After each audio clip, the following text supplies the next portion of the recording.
All right, we're having another atmospheric river. January 12th, 2022. And this is the first time that the hole hasn't flooded out due to my due diligence. Tarping of that problematic area there. And I must say, look at it. It's high. But that 4-inch takes it all. It won't get any higher than that. Look at it flowing. So very happy about this. Fabulous. First time I've actually succeeded in mitigating the water. For some reason, this bank never is a problem. For some reason, it just all stays put. I think that's because it's hard pan and it just kind of crusted a shell on there. But yeah, I mean, you can't really work out here, but at least it's not totally filling up with water.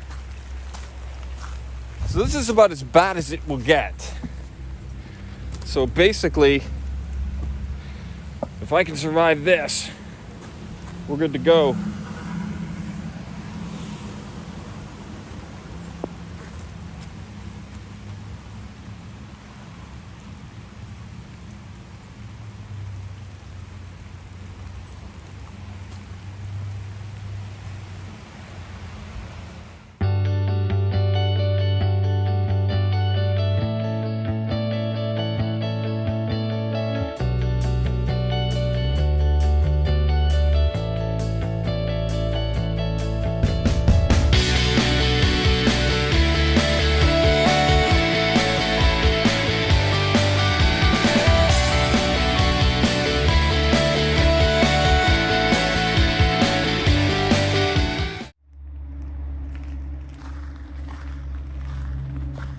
Hello everybody, welcome back to another episode of Build That House, the Taylor Manor, number 26.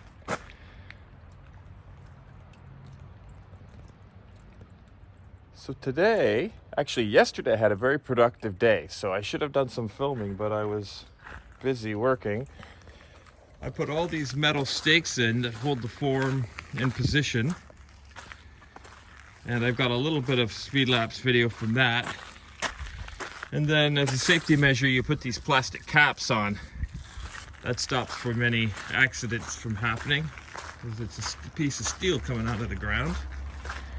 And did a little bit of filling in at the bottom here, because it's quite a gap. Some guys just leave that open and let it kind of pour underneath, but I'm a bit fastidious about that. Plus I've already made this thing bigger than it already has to be. Same thing here, blocking that other side in. The big task achievement yesterday was putting these service ports in, and that was all hard pan, so it had to be chipped through. I used about 3 different methods here. I put a block of foam in for easy removal. I put an actual port in, it's like a wood box. I put a piece of pipe in this one, added a smaller piece of pipe in here for maybe internet or tech cable, electricity. So just that alone was a pretty good attachment. Also played around with a bit of rebar. Played with these rebar stands that I bought, and that keeps it elevated a little bit so it has some strength in the center of the concrete. And unfortunately, parts availability is a problem, so I need about 80 of these, and the hardware store only had 28.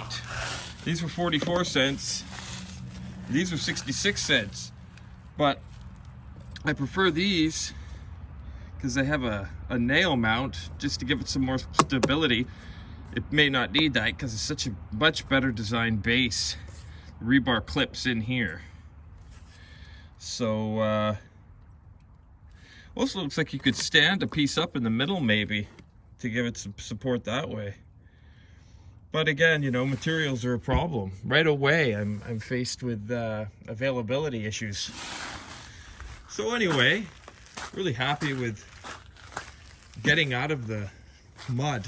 Yesterday, it's backbreaking. It's all clay. So anyway, task complete. Today, I'm gonna learn how to make my own J-bar. I'm rigging up a vise and some, I'm gonna make it stable so I can bend it without it twisting over. Thought I would mount this plate on the bottom and another one on the other side. And then I'll cut it with my little machine here, my little cut-off saw. And I make it out of this 5/8. So I have no idea how this is gonna go or even if I'm gonna be able to bend it. Some guys pay to have them made up. They're probably about $3 each to have them bent at the store. We're gonna try to manufacture them right here on site. Because I'm all full of vim at this part of the build. Okay, here I go.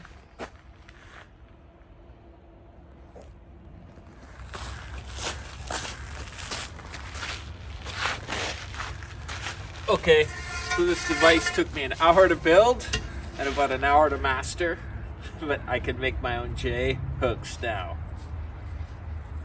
I don't know if it's worth it. They're probably $3 or $4 each just to bend, or $2 to bend, or I don't know. They could be $5. I don't know what they are, but anyway, this is how you bend it on your own with those specific tools.